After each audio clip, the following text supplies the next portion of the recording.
Right, kill that view, share that screen, get you back on the other screen, make that big.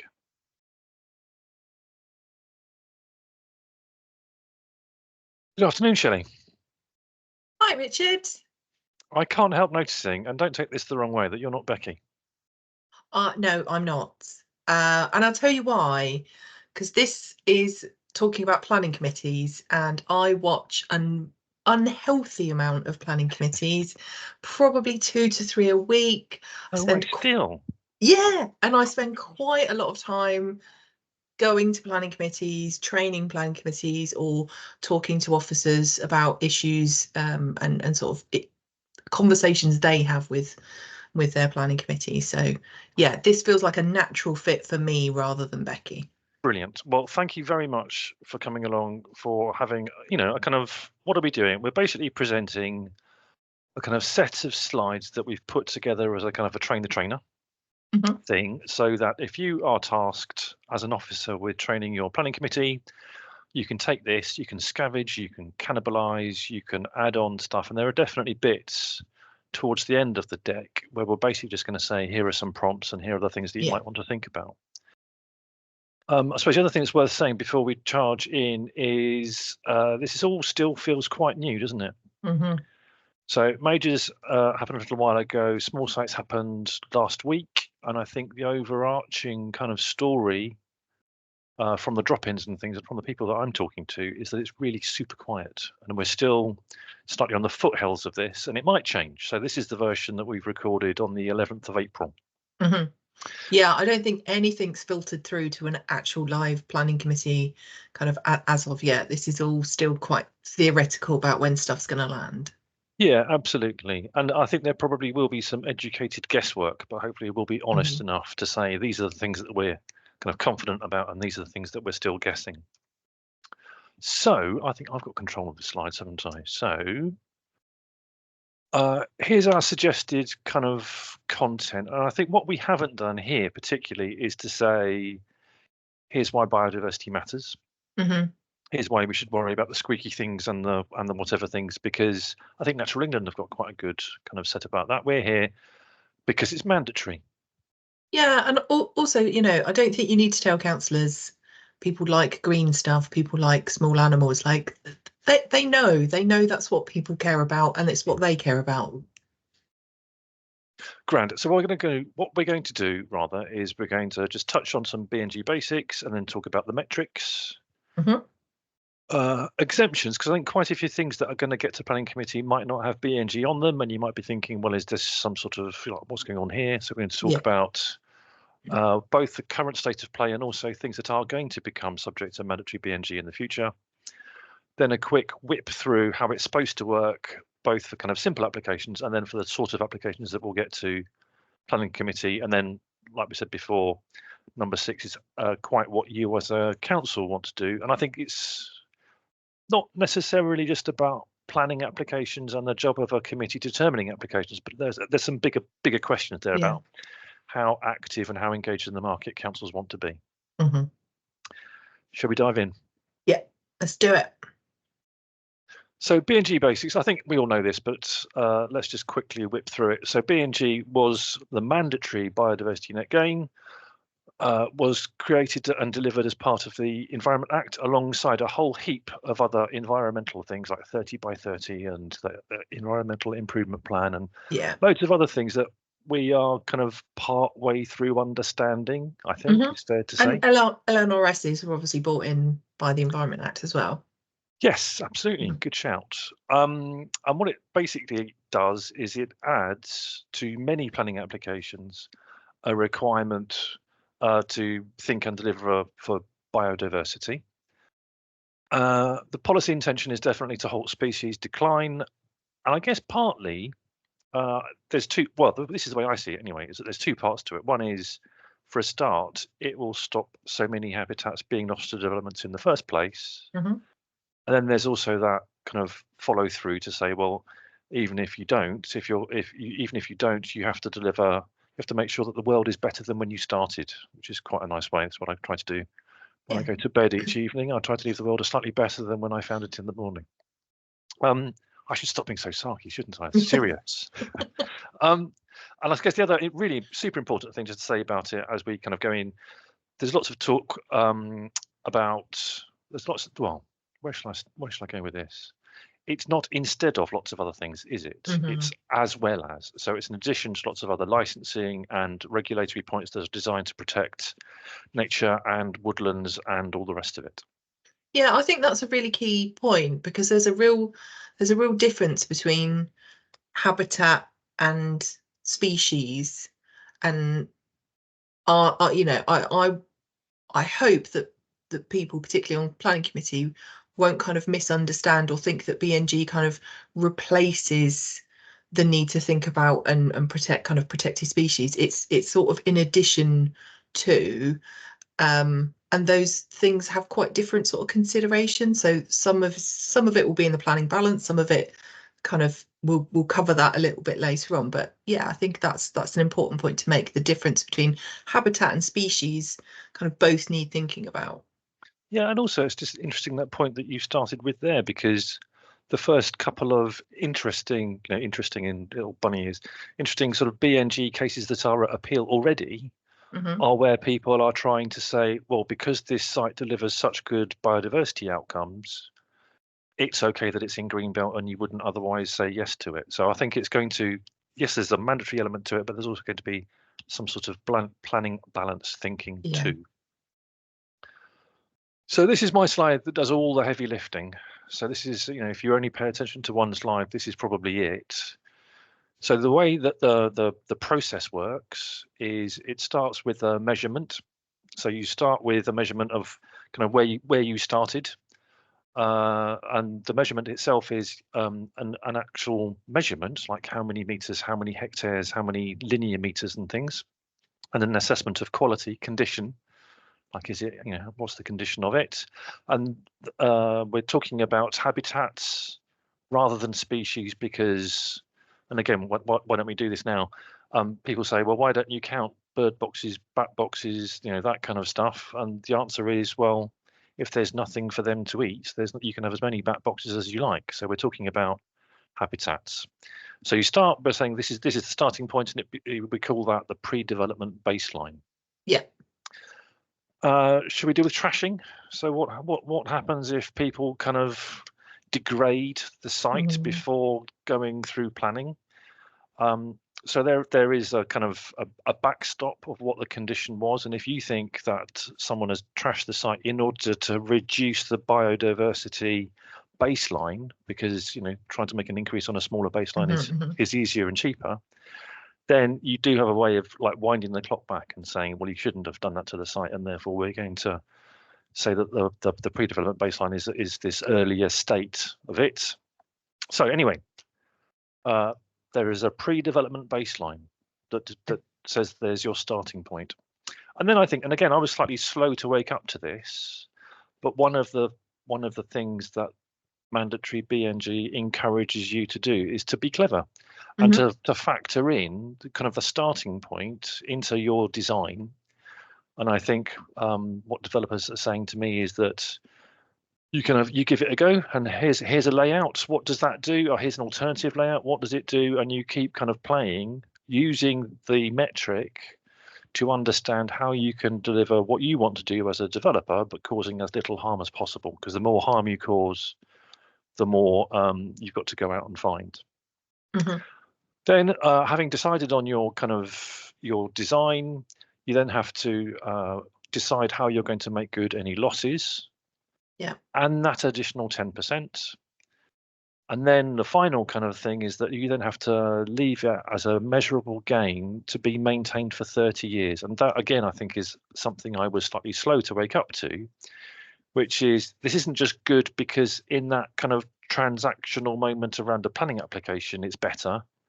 It's also a kind of a legal commitment to then maintain that betterment for 30 years. It makes everyone think, makes local authorities think, makes developers think suddenly a really long term, how can we make this promise and have it have a reasonable chance of being fulfilled? Yeah, I think that shift to kind of long-term land stewardship is something that's been really quite welcomed by both the development sector and local planning authorities. Yeah, I think that stewardship word is a really, really sensible word.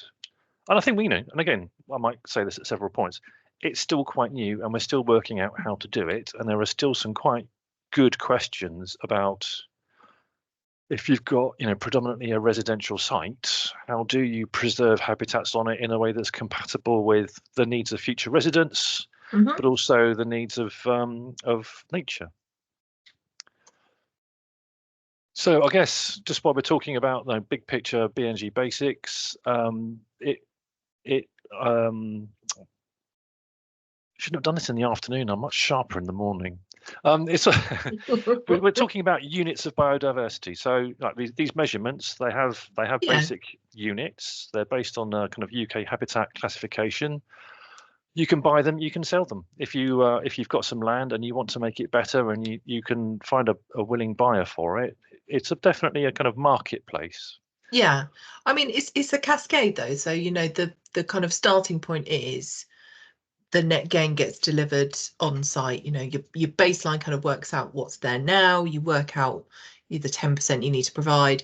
You, through that clever and innovative design, make sure you can consume your own smoke and it's all delivered on site. That's the kind of starting point, isn't it? And then the kind of market for credits is meant to be the kind of secondary option in the same way that affordable housing is done, on site first, then kind of commuted sums, then kind of or off site alternatives, which, that's a well understood kind of pattern of thinking about affordable housing that planning committees will kind of relate to. Absolutely, and I think I might do a but and wave my pen a little bit here, but don't treat them in quite the same way, because there Yeah, are definitely going to be, because you can have you can have a policy-led view on the correct approach to affordable housing. yeah. I don't think you should have quite such a strong policy-led view about whether on-site is better than off-site. What matters is the ecological outcome. Yeah. And in many situations, not all situations, obviously, and the bigger sites, I think the easier it gets, but certainly often in smaller sites, you would be better off. Your ecological outcome, the win for nature, will be better if you give away gracefully, get Hmm. them to chip their money into a big landscape scale site, because nature needs a bit of room to Yeah. breathe. And rather than having like a tiny squashy thing that's going to end up with kids playing football on it, and nothing, in the end, it will have zero ecological value. Yeah, so I think and then we're going to have to do a bit of design thinking, a bit of learning about how this is how you can incorporate, green roofs into a commercial scheme. This is how you can let residents and nature coexist on a scheme in the other way. Yeah. Um, we might return to this later, but when this market, um, your council might have land, might have suitable sites, might actually Hmm. be desperate to participate in this marketplace, because what you do is you create biodiversity gains and you sell them, and in the process of selling them, you get paid to maintain them for 30 years. So that's quite an attractive proposition. Yeah. So talking about that hierarchy then, so on-site, next best version is a kind of local market, and then Yeah. there is this backstop national credit scheme, Hmm. and we'll have a look at that in a moment. Um, Slightly sounding like a stuck record. This is all quite new. So at the Hmm. moment, as we're talking today, I think there are 2 sites on the National Register only, like hardly any national kind of hardly any off-site supply has been identified and going through that registration process. We don't really know what the prices are going to be. I think, like all marketplaces, the more supply there is, the more the price will come down. Yeah. At the moment, I think people are worried a bit. I think people are worrying that supply is going to be patchy across the country, Hmm. and there might well be. There could well be certain particular sorts of habitat that are going to be extremely expensive. The other thing is, in terms of this off-site market supply, councils seem to have some sort of role. Again, I'll sort of talk frankly to you, Shelley, only you. They have a role in encouraging supply, because at the moment, one of the ways into the kind of register is via a legal agreement with the council. So if you like, councils, slightly unwittingly, I have to say, for many of them, have become the gatekeeper. And they're having sort of people saying, well, we want you to enter into a legal agreement so we can put our land into this market. And councils going, well, why us? And it's just a virtue of the fact that at the moment they're one of the only games in town. Yeah, and I think we might do a kind of deep dive into the market regulatory role in this, because yeah, I think there's a lot to talk about in there. Yeah. Right, so this is my attempt to talk about the metric. And I think this is important to cover because the word metric will come up in committee reports, and I think it's quite key for members to probably haven't gone into the detail. There might be new members after a local election, and this will be a brand new word to them, a brand new thing. And we've kind of got all au fait with small sites metric, big sites metric. So yeah, I think this is something where it's a back to basics for no knowledge members. Yeah, and I suppose, for no knowledge members, I mean, I've spent some happy moments looking through the guidance on the small sites metric, and it's not that bad, I have to say. I mean, it is designed to be the easy version for use by normal-ish people. And if you are interested in it, about how it works and how effectively a series of spreadsheets can attempt to describe the wonderful, variety of nature out there. I mean, that's its job, isn't it? It's to quantify, because without the quantification, you can't really talk about what's there, and you can't really talk about whether you've been able to make it 10% better or not. But basically that, in simple terms, the job of the metric is to say, you did used to have, 10 units, you've now got 11 units, and therefore you've met your 10% job. The light goes from red to green. Yeah. And therefore, tick the box, you've done it. So there's two versions of it. There is a full metric, which is quite scary and is for use only by professional ecologists. And one of the requirements of even using it is that you are a registered ecologist. And then there is the small sites metric, which will be the one that people will see often on, minors and smaller stuff, changes of use, designed to be easier. And in that way, I think right at the beginning, we're kind of saying biodiversity net gain, like mandatory biodiversity net gain when applied to planning applications. If we don't kind of throttle it somehow, and if we're not proportionate somehow, there just aren't enough ecologists to be able to sort of process all the work. They're an endangered species, They are an endangered species, exactly. And you wouldn't want it. You wouldn't want every single planning application that comes in the door that needs biodiversity to be or BNG to be thought about to just automatically be handed over to an ecologist. It would break that resource within a local authority, and it would mean that normal DM officers don't get to learn and upskill about environmental issues. Yeah, and I think it's been really helpful talking to some of our DM colleagues, hasn't it? Because it's a bit like urban design or any of these other kind of specialisms. One of the jobs is to keep your specialists in reserve and use them when it really matters. So it might be for planning committee applications, actually, they do have the full metric, and there is an ecological component, and there will be a quite specific part of the report that deals with it. But broadly speaking, the job for development management is to keep BNG in a kind of in its proportionate box, to make sure that it does its job alongside lots of other things, some of which have an ecological component like green infrastructure standards, and others of which are just to do with good design or whatever else the council is trying to achieve.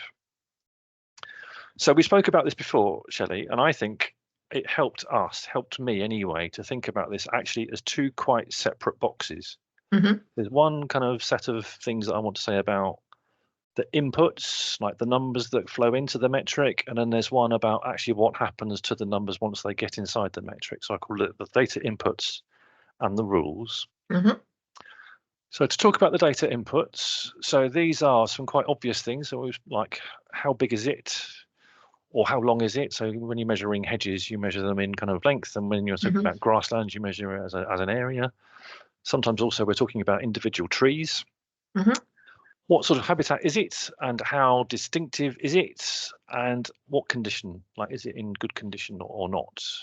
These are the sort of things that are input into the metric. They should be ecologically justified. I know, I'm not quite sure what that means either, but that is the phrase that I lifted out of the small sites metric.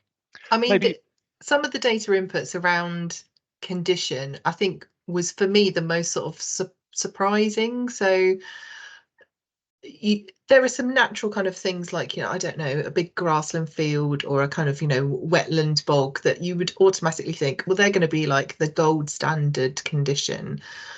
But actually, some of the really like scrubby, manky bits of land that are kind of disused garage forecourts on, you know, suburban estates that probably most councils have got one somewhere. They've got a garage block on a 1960s kind of, you know, old council estate, you know, that has some of like the gold quality, highest level of biodiversity kind of value in terms of the data inputs. and it is definitely the case. I mean, on some of the training courses on the metric, you do get to play and you get to kind of go, well, if it's in good condition, this is the value. If it's in poor condition, this is the value. And some of these differences of inputs obviously have a really kind of big impact. And so I guess the point for a planning committee, I guess, is the baseline data will itself be part of the consultation documents that go out, and the world might have a view.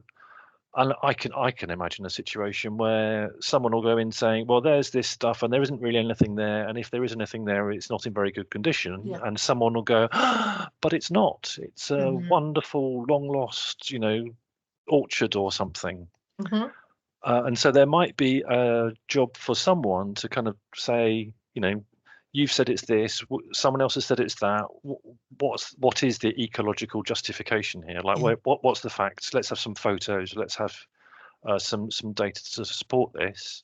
I think the important part here is, you know, natural England. Just as there aren't enough ecologists in local government, there aren't enough ecologists in Natural England or the Environment Agency to sort of weigh in and go, well, having looked at this photo, well, I can tell you that this is in a high distinctiveness habitat as opposed to a whatever distinctive habitat. So that's the inputs, and I'm sure there are going to be differences of opinion about what the inputs should be. Once you've got your inputs, though, it falls into the calculator, and there are some rules in the model itself, which you don't really get a choice about. I think they're just sort of, they're in there implicit and explicit in the way that the model works. So I just want to sort of touch on some of them here. So there's this thing called trading rules. And what that means is that you can't, you know, lose a hedge, like, but compensate with a wood. Okay. So there are basic kind of types of habitat, and if you lose or you damage something, you've got to replace it like for like. So and that's some the of kind those might be quite difficult, you know, if you lose, I don't know, like salt marshland, seaside scrub type thing. Yes, absolutely. The other one that people talk about is open mosaic, which is very much a kind of brownfield development situation. Yeah, but again, like I said earlier on, I think at the beginning, we don't really know what the prices and the availability of these things are going to be. So, and I think definitely in the short term, we are going to hear noises about how difficult it is to find units of, you know, ...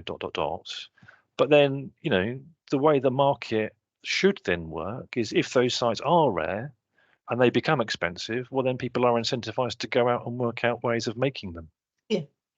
Somewhere else along the coast for some marshland. So there's that trading rules part about, you know, like for like. Then there is some restrictions. So if you like, if you try to use the small sites metric, for example, and you say, oh well, I'm going to be working next to a watercourse, or there's going to be a European protected site there, then it will say, sorry, you can't use this metric. You've got to use the full metric, and you've got to therefore use a proper ecologist. So there's some kind of restrictions about what you can and can't do.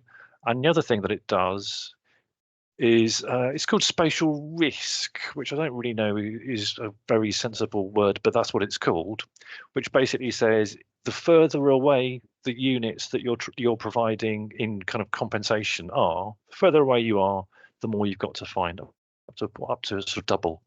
So if you're on site, it's 1 times. If you're slightly into your neighbours, it's 1.5 times. And if you're going up to Northumberland or something, unless you are in Northumberland, of course, it's double. Then there is some risk management kind of factors to it, which basically says if you are trying to do something particularly difficult, it will build in a kind of a buffer, like you'll need to have a bit more of it to recognise the fact that it work. And then there is a temporal risk. And again, I'm not sure that this is a risk exactly, but it basically says if you're doing things that take a long time to make, like woodlands, that's built in as well. So I guess just to talk about the rules and the risks and the model, these are all not choices that you have to make. They're literally inbuilt into the calculator, and they will make it more expensive to do risky, difficult, far away things. Therefore, you're encouraged to do certain local, straightforward things. Yeah. And sometimes, and I suppose the other thing that it does, the model does, is it keeps you honest. Like it will literally have a little red flag if you try to break the rules. So a couple of little pictures of examples there. So that picture on the left, that is what the metric tool looks like. And you can see that those greens are kind of area based, and the browns are the kind of hedge assessments, and the blue is the watercourse assessment. And it walks you through the process, and there is plenty of training, video training available for it. And on the right hand side, that's just an example of these are the national credit prices at the moment. So you can see a hedgerow is £44,000 per credit, and that's why some people are out there making hedges as we speak. So let's talk about exemptions and timings and what else is going on in the world of BNG. Yeah. So, on purpose, and these are like policy decisions, BNG will not apply to everything. Yeah. So, and so actually quite a lot of applications that do end up going in front of planning committee won't have BNG considerations within the officer report because they'll be exempt. And so it's good, I think, to remind councillors that it doesn't mean that there's been anything kind of remiss. It's just that actually the exemptions of this is quite substantive, really. Yes, it's definitely, by design, more than half of planning applications, at least by my calculations, more than half of planning applications won't have BNG on them. Because, householders don't, like no householder will have BNG on it. Self-build won't have BNG on it, and biodiversity gain sites themselves won't. So if you're having a planning application and there's some construction and you're digging ponds and stuff, you don't then also have to do mandatory net gain on your own site because you go into some you'd be like in a spiral. Yeah. There are these things which are always exempt, and then there are some qualified exemptions. So there's a de minimis, which says that if you impact under 25 square meters of a kind of an area-based thing or 5 meters of a linear thing, you don't have to engage BNG. Sites with zero value, so 10% of zero is zero. And also if you are only having a temporary impact, so if there's no impact lasting beyond 2 years, you are BNG exempt. Yeah, and we talked when we were kind of running through these earlier in the week, the immediate things that came to my mind were, planning applications that go often to planning committees are things for big towers and aerials. So, 5G masts, wind turbines, stuff that could be quite linear, but also, if you're clever with the red line, quite de minimis and kind of excluding of this. And the same for temporary developments. There's quite a lot of stuff, particularly in rural settings, that can come through on a, temporary consent being sought. So yeah, just sort of mindful the less than 2 years impact. So presumably something that going to, members will have to kind of weigh up if it's a temporary consent that's going to be for more than 2 years, whether that, the need to factor in BNG needs to be thought about, whether time, where time limits lie. Absolutely. And that red line boundary point, I mean, red line boundaries have always been quite lively in a rural context. And what's a paddock, what's a garden, all that kind of stuff. I think we're going to see it suddenly all over the place, and people are going to have to think, there's this massive school site, was the first one I saw. There's a massive school site and a temporary, porter cabin. Where does the red line go? And your choices that you're making on the red line have a massive BNG impact. And I think we're all just going to have to dust down our common sense approach to what should and shouldn't be, or should and shouldn't need to be in the red line when considering a planning application.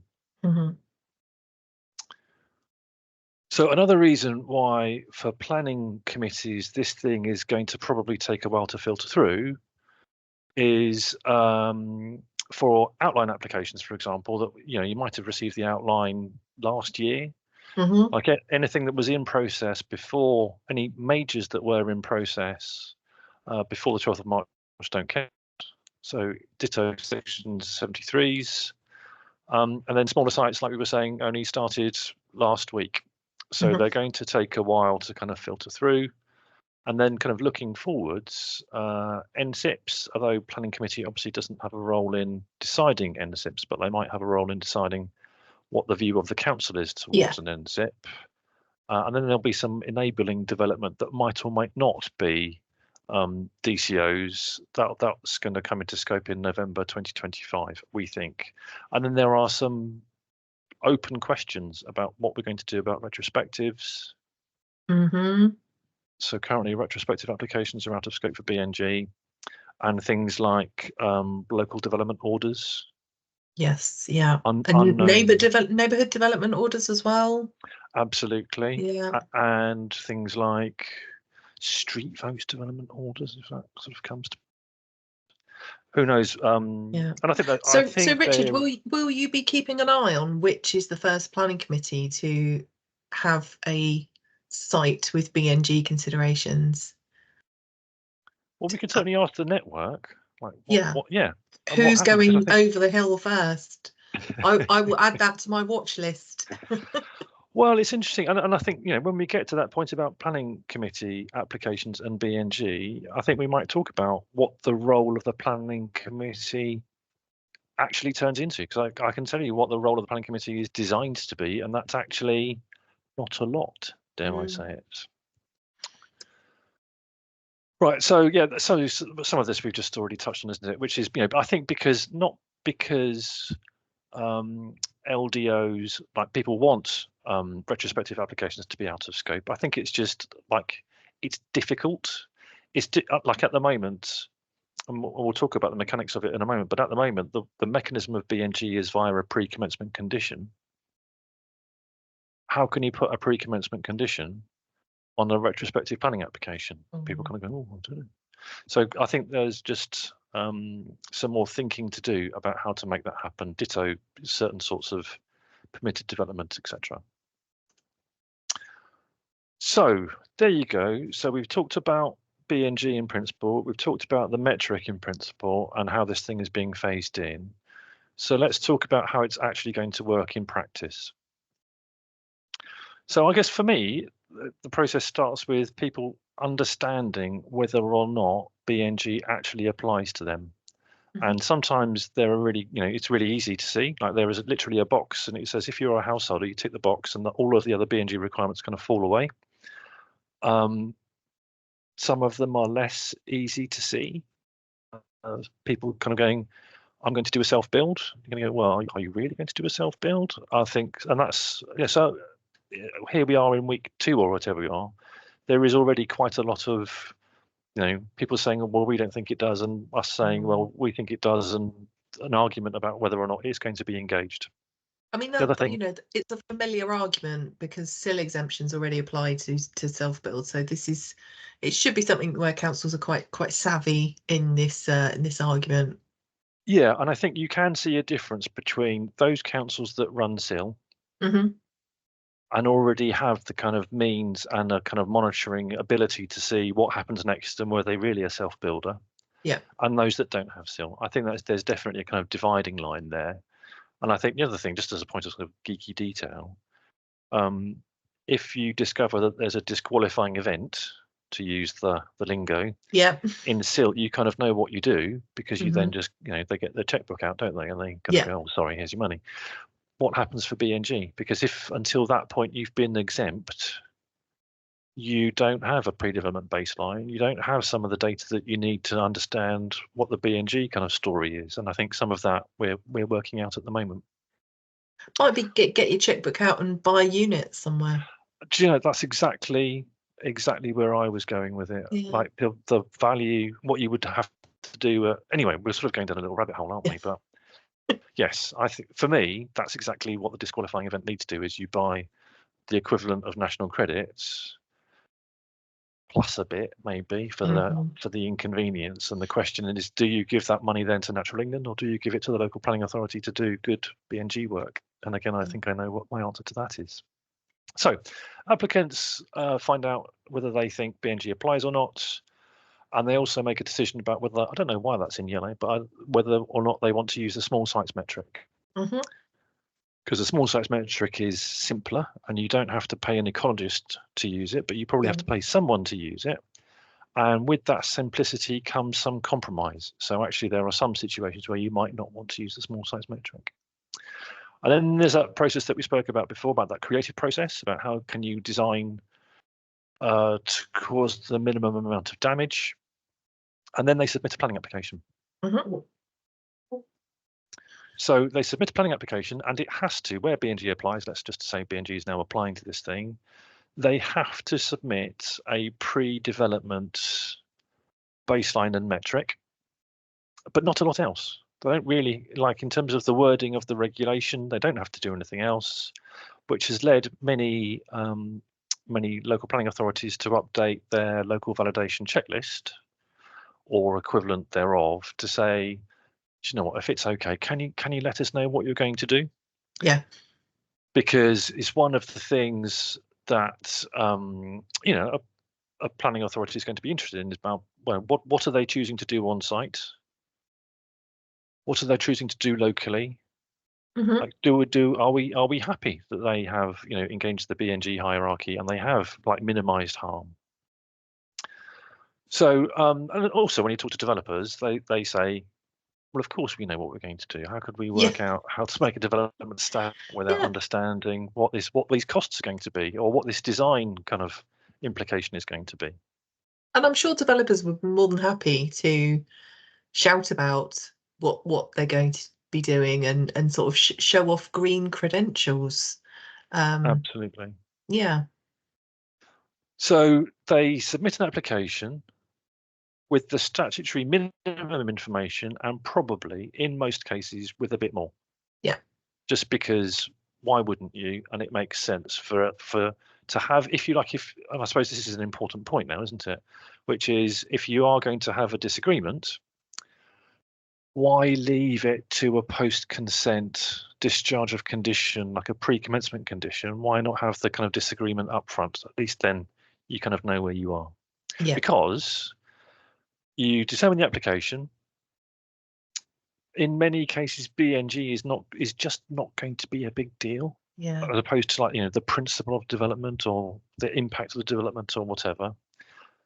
And what happens is the consent that you give them has a pre-commencement condition attached, which is a condition, the wording of which is fixed by government. It sits kind of off the side of your decision notice somehow, that we don't actually know how it's going to work yet because I haven't seen it, but that's somehow I feel the need to do that with my hands. It's next to the conditions that you might choose to attach to it, but slightly separate to it. And then, so having triggered this pre-commencement condition, the condition requires the applicant, the developer, to submit a biodiversity gain plan. And the biodiversity gain plan says, here's how we're going to deliver the biodiversity objective, i.e., Here's how we're going to make sure that the 10% is delivered and that it is going to be secured for 30 years. Yeah. So this is interesting that it's not, the condition's not going to sit kind of on the decision notice. So because it's nationally set, members won't have the opportunity to change words, add things, tweak conditions in the normal way that planning committees, you know, often do. They want the conditions that are being recommended to kind of be tweaked or give kind of extra assurances, but that's not an avenue open this time round. You know, do you envisage that members or planning committees will want to kind of review some of these biodiversity game plans as part of the discharge of condition? Well, look, I think that's the $100 question, isn't it? Yeah. Because I think how it's supposed to work is, if you like, there isn't a lot of thinking that goes into this biodiversity game plan. It basically says, you know, I started with 10, I've ended with 11. Mm-hmm. Here is a reasonable degree of surety that it's going to be delivered. Yeah. Tick the box. Mm-hmm. And at that point, you don't, as a local planning authority, you don't get to say, oh, I didn't mean 11, I meant 12. Mm-hmm. And I suppose more relevantly to a planning committee, you're not allowed to say, well, I didn't realise that you were going to go and buy a unit from this bank in Carlisle. I want you to buy a bank in our local park, and Mm-hmm. or whatever the case may be, our kind of local provision. You don't have much. Well, and again, we're talking about the design here, aren't we? Because we haven't tried it in action. But I think by design, there's no statutory requirement to publicise the discharge of condition. It's largely a technical matter based around whether or not the objective is met, i.e. the numbers are comply. You've got 12 weeks to discharge it for 145 quid. And if you refuse it, it can be appealed to the planning inspectorate and they'll make a decision. And that's how it's supposed to work. Mm-hmm. And I suppose the only thing I'll just sort of go back and just point out is, you know, we spoke about the fact that there is the principle of market supply factored into this. Sometimes, perhaps often, depending a little bit on what sort of place you are and what sort of development it was, this will be a really simple, straightforward thing. It will be kind of evidence. We needed, you know, we tried to do as best we could on site. Unfortunately, we needed to find 2 units of whatever. And look, we've gone out and we've bought 2 units, and from a competent kind of setup. Yeah. And here's the proof that we've bought it. And here's some sort of validation of the fact that they are going to stay put for 30 years and satisfy you that way. So that's how it's supposed to work, is a post-consent matter. Mm-hmm. And I think some of the work that we've been doing over the last few months have been to try to, because when you talk to most planners about post-consent being the point at which everything kind of kicks into life, they don't like it, do they? No. It's too late in the day. Pre-app all needs to be sorted out at pre-app stage. Exactly. So I think what we've been working out is a way that, you know, that respects the kind of design and the regulation, but actually encourages everyone to do everything much earlier, like much earlier, particularly if you're worried that there's going to be a disagreement. Mm-hmm. So yeah, I think so by design, I don't think, honestly, I don't think the original idea was that there would be much meaningful influence over decisions about on-site, off-site, local, whatever, because if you like, some of that is already built into the metric. Like the metric encourages you to be local. So why do you need a policy to be local? Why do you need like an argument to be local? And I think this is the original design was just basically a quite mechanical. Here's this process, post consent. If the computer says yes, well then it's a goer. Yeah. Yeah, and I think your point about we don't like to do it post consent, we like to do it pre-app. I think everyone is happy about that. I think certainly the bigger developers are certainly see it just as, you know, in the basket of things that we're going to talk about. Let's talk about it at an early stage. I think where we could get ourselves into trouble is with with developers who haven't really seen this coming, who don't really understand it's a pre-commencement condition. And I can see some people, if we're not careful, only waking up to this at post consent and suddenly saying, what do you mean I can't start? Or even worse, starting with charging, and then you end up in that slightly awkward, where you've got an unlawful development, and what happens next. So, planning committees and the big tricky applications that come in front of them. So I think, I said earlier on that let's be honest about the bits of this that we're fairly clear about and the bits of this that we're not so clear about. I think I might start to go, do you know what? I think I'm going to say some things and I'm not 100% sure. Because for me, there is this kind of slightly interesting thing for me, which is we talk a lot to our planning audience about proportionality. And triage is something that we always say about, if it's not a big deal, if you're not talking about a particularly exotic, wonderful, valuable habitat, don't let it kind of. But at the same time, it's mandatory. It's not a kind of policy that you can balance alongside your other policies. It does, when we talk about planning judgment, being, there are these things and you kind of come to a considered kind of view, you don't get to trade BNG against, affordable housing, for example. And you don't get to go, well, yes, we're losing this wonderful hedge, but instead we're gaining this wonderful public amenity. You can't allow yourself that flexibility.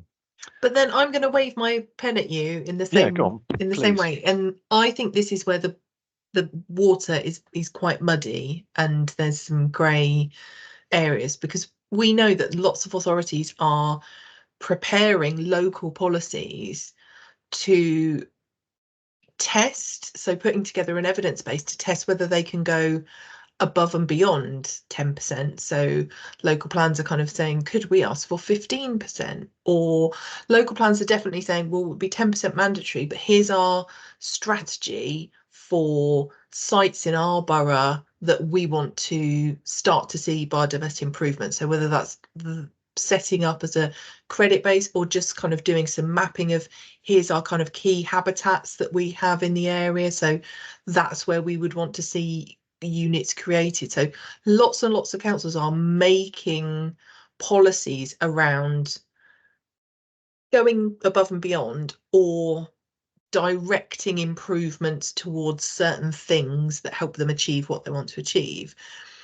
And I think that's where it can be a really quite muddied water between, the tick the box, have you gone from 10 units to 11? Yes, no, pass, go. And is what's being proposed kind of linked with policy? And this is going to be a real challenge for members, I think, in understanding what's the kind of local policy saying and potentially what might be in front of them in a biodiversity plan post consent.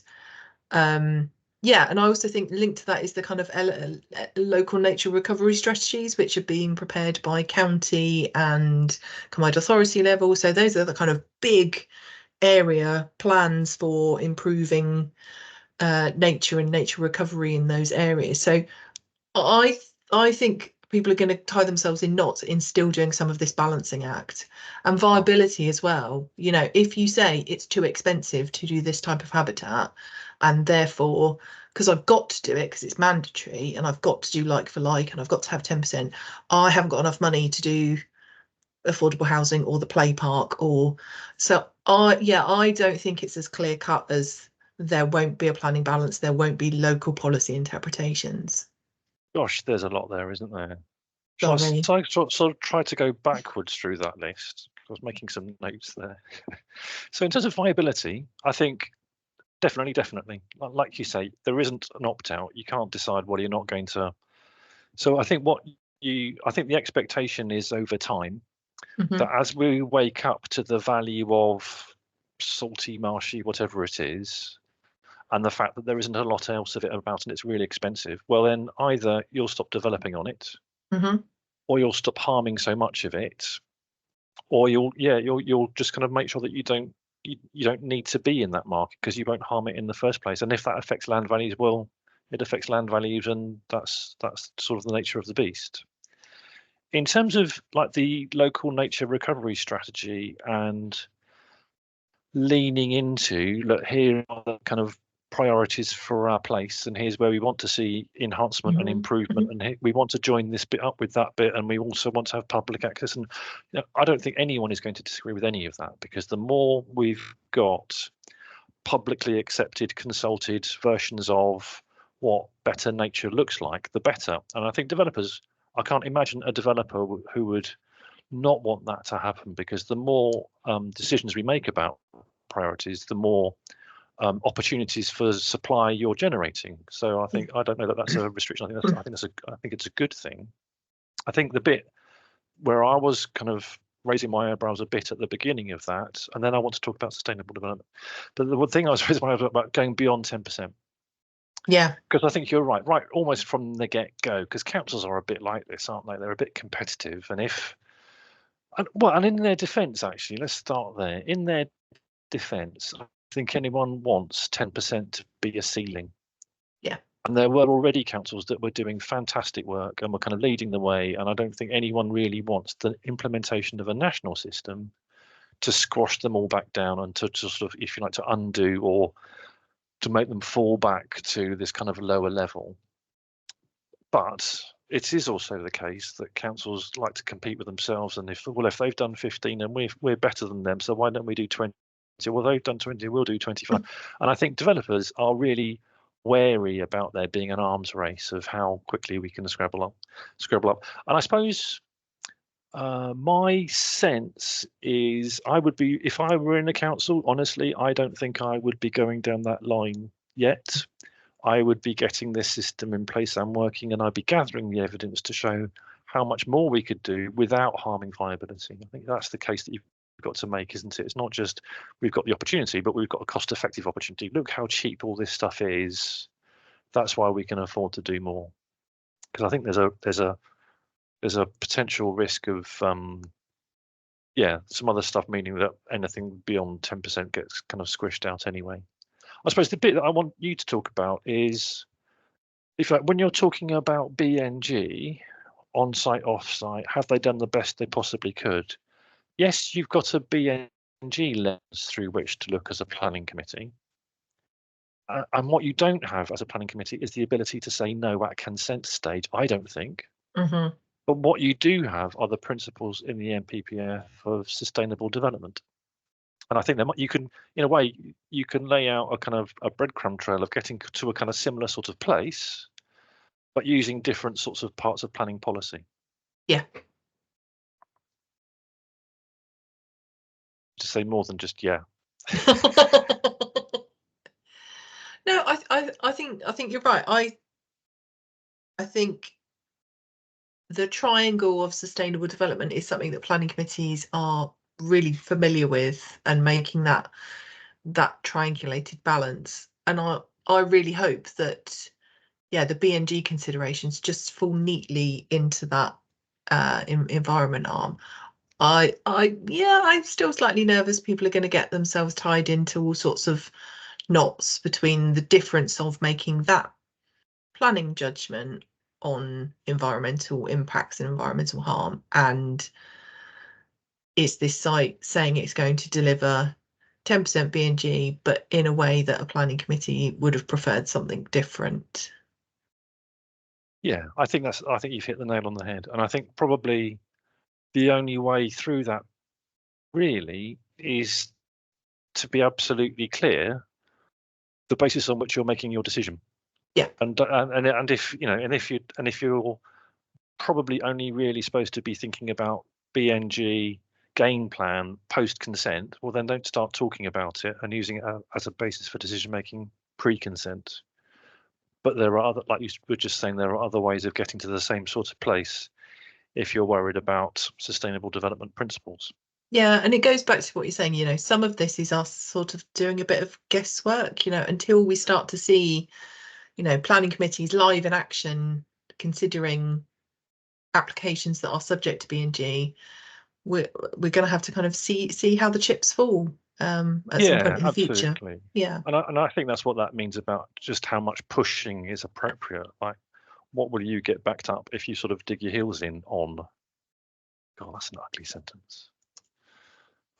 So so we're talking about planning committees, using planning judgment, making decisions about design decisions, probably about, well, here is it that's going to be on site. It's going to be behind a fence. It's not going to be behind a fence. You know, it is going to be used for these sorts of things. It's not going to be used for those other sorts of things.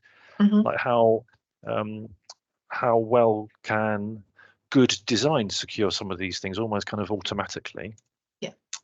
Then you get to a point where you're happy, you issue a consent, you put this national condition on it automatically, and here's where I've kind of got to say your officers, you know, your officers probably question mark, discharge it without coming back to a planning committee. So, I mean, could you see a situation where a committee would say, on this basis, it's a consent, but if it changes, we want to see the revised biodiversity game plan. Sometimes that's how it works with some conditions, doesn't it? Yes, yeah. Although, you know, there is some case law that basically says once you've made a resolution at a planning committee, you've made a resolution to grant or not grant in one way or the other. So yeah, and ultimately it will also come down to local authority scheme of delegation. Quite often schemes of delegation will say discharge of conditions or other such items, you know, don't come to committee, even if the committee requests, even if the ward member kind of nominates. So I think, yeah, I think lots of councillors will be double checking the scheme of delegation to see whether that's something that they would even have the opportunity to kind of have put in front of them. Yeah, and I think also, though, I mean, it seems to me there is, and I've put kind of on the slide, what happens if they change their mind and they go from on-site to off-site. I mean, some of this, bearing in mind that you're going to have a plan and there are going to be approved plans, I don't know how much post-consent messing about there can really be, because, you know, you can't really decide to go suddenly off-site, because what do you do with the habitat that you've identified on your approved plan? Just anyway, so I think we're probably worrying about some things that probably won't happen very often, and if they do, they might be quite unique. So, like you say, we'll have to kind of watch it develop.